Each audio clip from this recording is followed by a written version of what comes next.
Hello everyone. Breakfast के time पे ये इसे खाना खिला ही नहीं रही होती, इसलिए अपने आप इतना बड़ा मुंह खोल के बैठ जाता है। राक्षिन को पता चलता है कि इसके वही पुराने क्लासमेट्स एक साथ अब एक ट्रिप पे जा रहे हैं। कीशा भी इसके साथ वहाँ पे जाना चाहता था, लेकिन ये इसे कहती है कि वहाँ मैं सबको क्या बताऊंगी कि ये मेरे साथ कौन आया है। कीशा को लगता है कि ये इसे वहाँ पे लेके नहीं जा रही तो कम से कम कंपनसेशन के तौर पे इसे एक किस्त तो दे ही सकती है, लेकिन इसके अरमा आंसुओं में हमेशा की तरह बह जाते हैं। अब राक्षिन के वहाँ पे जाने पर इसे इन दोनों की ऐसी ऐसी पिक देखने को मिलती है जिसपे इसे काफ़ी ज़्यादा बुरा लग रहा था कि ये यहाँ पे बैठा हुआ है एंड वो यूताओ राक्षिन से चिपक रहा है। इसका मूड काफ़ी ज़्यादा सैड था। इसकी मॉम के पूछने पे ये बताता है कि राक्षिन हमारे रिलेशनशिप के बारे में किसी को भी नहीं बताती, या तो वो सीरियस नहीं है या फिर उसे कॉन्फिडेंस नहीं है मेरे ऊपर। बट इसकी मॉम इसे समझाती है कि उसके खुद के पेरेंट्स का भी डिवोर्स हो चुका था, तो उसे रिलेशनशिप थोड़ी अजीब लगती होंगी, उसे थोड़ा टाइम दो एंड उसे तुम्हारे अंदर बिलीव दिलाने की कोशिश करो कि तुम उसके लिए क्या कुछ नहीं कर सकते। डिनर के टेबल पे सारा खाना यूताओ ने ही मंगवाया था, जो कि राक्षिन का फेवरेट था एंड सबके खर्चे वाले पैसे भी यूताओ ही दे रहा था। जब ये कहता है कि इसके बाद हम तारों वाली जगह देखने के लिए चलेंगे, तो सभी बोलने लगते हैं कि ये ट्रिप हम सबके लिए है या फिर तुमने स्पेशल राक्षिन के लिए ही की है। इनके फ्रेंड्स भी यही चाहते थे कि ये दोनों कपल हो जाएं, इसीलिए इनकी पिक भी लेते हैं। एंड यूताओ राक्षिन को कहता है कि देखो उन्होंने हमारी पिक भी पोस्ट कर दी, वो भी हम एक साथ ही देखना चाहते हैं। बट तभी राक्षिन देख लेती है यहाँ पे कीशाओ को। इसे कहती है कि अब मैं सबको क्या बताऊंगी, तो ये कहता है कि कुछ भी, अपना असिस्टेंट या फिर अपना छोटा भाई, मुझे कोई फ़र्क नहीं पड़ता, बस मैं तुम्हारे साथ रहना चाहता हूँ। लेकिन राक्षिन सभी को बताती है कि ये मेरा बॉयफ्रेंड है, जिसपे सभी शॉक हो जाते हैं कि इतनी कम उम्र का बॉयफ्रेंड। एंड यूताओ से कहता है कि रात को अब कहाँ तुम रूम बुक करते फिरोगे, मेरे रूम में ही रहने ना। कीशा से कहता है कि मुझे समझ में आ गया है, अब मैं तुम्हारा वेट करूँगा, तुम रिलेशनशिप में नहीं हो, तुम्हें अजीब लग रहा होगा, बट कोई बात नहीं, मुझे इससे कोई फ़र्क नहीं पड़ता। अब तक भी तो मैं तुम्हारा वेट कर ही रहा था जब तक तुम्हें पता नहीं था। इस पे आ तो राक्षिन इसे किस कर ही देती है। एंड अब जब राक्षिन ने शुरुआत कर ही दी थी तो कीशाओ भी पीछे कहाँ रहने वाला था। एंड मिस्टर यूताओ, जिसने इसे फालतू में तो अपने रूम में जगह नहीं दी होगी, ये इसे सुनाने लगता है कि आजकल के बच्चे भी अलग ही हैं, वरना हमारे टाइम पे तो रिलेशनशिप के लिए सेम बैकग्राउंड्स होने ज़रूरी थे। बट कीशा से कहता है कि राक्षिन ऐसी नहीं है जो कि मेरे बैकग्राउंड पे ध्यान दे। ये कहता है कि नहीं, उसके बहुत सारे सपने हैं। बट कीशा कहता है कि मेरी गर्लफ्रेंड को मैं तुमसे तो ज़्यादा ही जानता हूँगा। यूताओ तो मानने का नाम नहीं ले रहा था, जो कि इसे कहता है कि ये तुम्हारे टाइप का नहीं है, तुम तो कितनी ज़्यादा कॉम्पिटिटिव हो। एंड ये अब कीशा को बुली भी कर रहा था। ऊपर चढ़ने से पहले राक्षिन का बैग मांगता है, जिससे इसे दिक्कत ना हो चढ़ने में, लेकिन कीशा इसे राक्षिन का बैग कहाँ लेने देना चाहता था। सभी लोग कीशा को बताते हैं कि यूताओ के लिए ईजी रहता क्योंकि वो फिजिक एक्सपर्ट है। इस पे तो ये अपने राक्षिन के बैग की जगह बाकियों से भी बैग लेने लगता है एंड इसके साथ कम्पीट करने लगता है। यूताओ राक्षिन के साथ फ़ोटो खिंचवाने जा रहा था, लेकिन यहाँ पे कीशाओ आ जाता है। बट फिर भी ये बेशरम यूताओ बोल ही देता है कि मुझे अपनी क्लासमेट के साथ भी फ़ोटो खिंचवानी है। अब कीशाओ खुद ही फ़ोटो खींचता है, लेकिन इसमें से इस यूताओ को आउट कर देता है। यूताओ को विश्वास था कि इनकी रिलेशनशिप ज़्यादा टाइम तक नहीं टिक पाएगी, क्योंकि इसका भी सेम यही मानना था कि राक्षिन अपने सपनों के सामने प्यार को कहाँ देखेगी।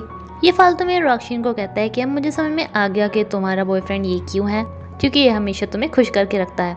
बस मुझे तुम दोनों के फ्यूचर की चिंता है। राक्षिन इसे बताती है कि वो डिज़ाइनर है, अगर वो इस कॉन्टेस्ट में जीत गया तो वो अपना बिजनेस भी खड़ा कर सकता है। यूताओ का फ्रेंड ही था जो कि वो कॉन्टेस्ट करा रहा था, तो इसे कहता है कि तुम कहो तो मैं कीशाओ को जितवाने के बारे में उनसे बात कर सकता हूँ। राक्षिन भी इसे बोल देती है कि मुझे अपने उस फ्रेंड से एक बार मिलवाना। अब सभी इस ट्रिप से वापस जा रहे थे, तो इसे कहता है कि अब मुझे समझ में आ गया है कि तुम राक्षिन के बॉयफ्रेंड क्यों हो। वो अच्छी पोजीशन पे है, इसलिए तुम सक्सेस पाने के लिए उसका फ़ायदा उठाना चाहते हो, जिससे वो तुम्हारी हेल्प कर सके। कीशाओ कहता है कि मैं ऐसा बिल्कुल भी नहीं कर रहा। बट ये कहता है कि देखो ना, राक्षिन ने मुझे ये कहा कि तुम्हें जितवाने के लिए मैं अपने फ्रेंड से बात करूं, यानी कि तुम्हारा फ़ायदा तो हो ही रहा है राक्षिन की वजह से। ये बात कीशाओ को काफ़ी ज़्यादा बुरी लगती है। इसे लगता है कि राक्षिन को इस पर यकीन ही नहीं है कि खुद से कुछ कर सकता है। राक्षिन को तो इस बारे में नहीं बताता, बट इसके मन में बात आ गई थी कि राक्षिन के लायक नहीं है शायद। एंड अगले ही पल इसे पता चलता है कि इसके डिज़ाइनर फ्रेंड जूलिन ने इसे जो बताया था कि इन्हें कोई इन्वेस्टर मिल गया है, वो पैसे और कोई नहीं, राक्षिन ने ही इन्हें दिए थे। एंड अब ये यूताओ जाके ये बात राक्षिन की मॉम को बता देता है कि कीशा राक्षिन का बॉयफ्रेंड है। इस बात पे ये राक्षिन पे बहुत ज़्यादा गुस्सा हो जाती हैं कि मैं तुम्हारे रिलेशनशिप तो देखना चाहती थी, बट उसके साथ नहीं। वो तुमसे कितना ज़्यादा छोटा है, जब तुम 60 साल की बूढ़ी हो जाओगी वो तब भी 45 साल का जवान होगा, तुम जब एक साथ चला करोगे तो लोग तुम्हारे बारे में क्या सोचा करेंगे। मैंने तो सिर्फ उसे एक अच्छा बच्चा समझा था जिसे मैं किसी लड़की से इंट्रोड्यूस कराना चाहती थी, बट मुझे नहीं पता था कि वो मेरी ही बेटी के पीछे है। उसकी मॉम भी क्या सोचेंगी कि तुमने उसके छोटे से बेटे को फंसा लिया। जब ये इसे बताती है कि उसकी मॉम को पता है एंड वो इस चीज़ के खिलाफ नहीं है, तो ये और ज़्यादा गुस्सा होती है कि अच्छा, युता को पता है, उसकी मॉम को पता है, सबको पता है, बस तुमने मुझे नहीं बताया, मैं तो तुम्हारे लिए एक आउटसाइडर हूँ। एंड गुस्सा होकर चली जाती है। किशाओ की मॉम ने इसे एक गिफ्ट दिया था, ये गिफ्ट भी इसे वापस कर देती है आके कि तुमने मुझे इस बारे में कुछ नहीं बताया। ये इसे काफ़ी समझाती है, लेकिन ये फिर भी कहती है कि मुझे एक ऐसा बंदा चाहिए जो कि मेरी लड़की को प्रोटेक्ट कर सके हमेशा। एंड किशाओ तो भी कितना छोटा है। ये इसे काफ़ी समझाती है कि भले ही उसकी एज कम हो, लेकिन वो बहुत ज़्यादा जिम्मेदार है।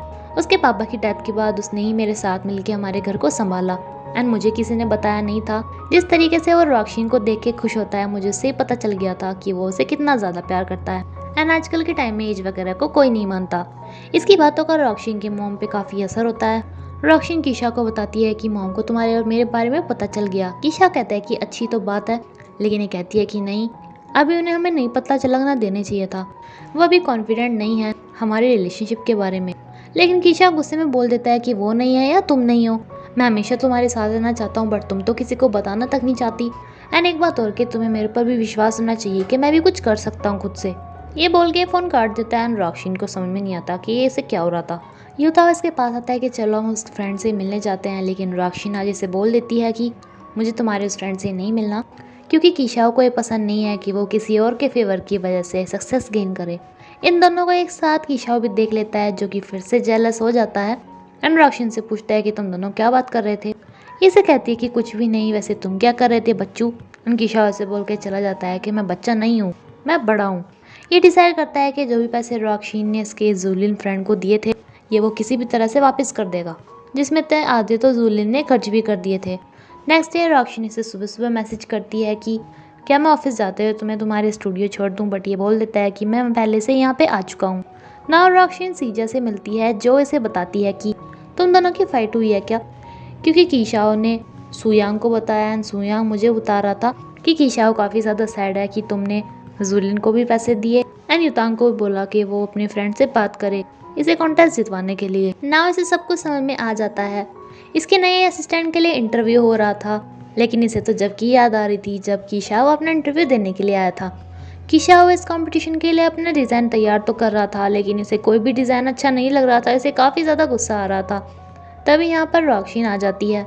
अभी सब कुछ पता तो चल ही गया था, तो ये कहती है कि मैंने तुम्हारे फ्रेंड को पैसे दिए थे बिजनेस के लिए। इसका मतलब ये नहीं है कि मैं तुम पे बिलीव नहीं करती। अगर मेरी जगह तुम्हारी मॉम होती तो तुम्हें पैसों की ज़रूरत होती तो वो भी तो तुम्हें देती ना। एंड दूसरी बात ये कि मैंने उस युताओं को नहीं बोला था तुम्हारी हेल्प करने के लिए, उसने खुद मुझे बोला था, लेकिन मैंने उसे साफ मना कर दिया है कि तुम्हें किसी की हेल्प लेना बिल्कुल भी अच्छी नहीं लगती, किसी के एहसानों तले तब ना।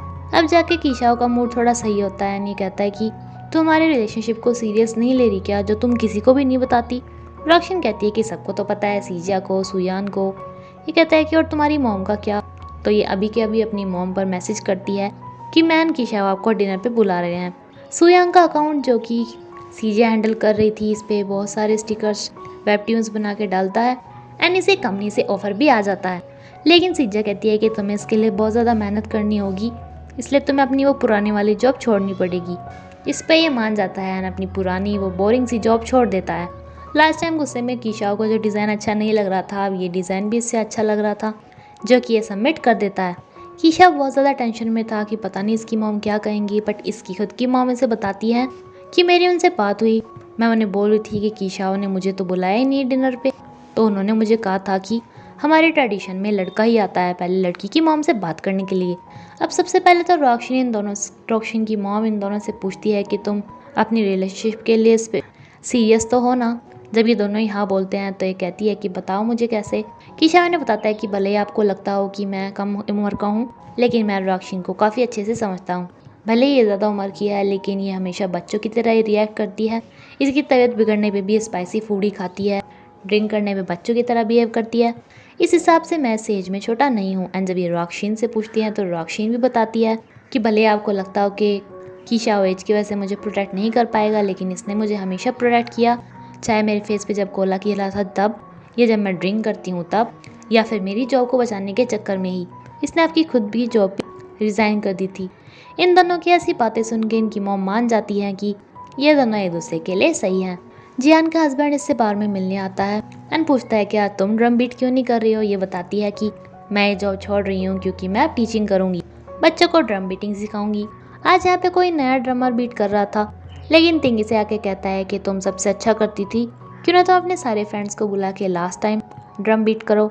कीशा और राक्षिनी को एक सरप्राइज देता है, एक ऐसा गिफ्ट जिससे कि ये यूनिवर्स को देख सकती थी, जो कि इसे बहुत अच्छा लगता है एंड ये दोनों किस करते हैं।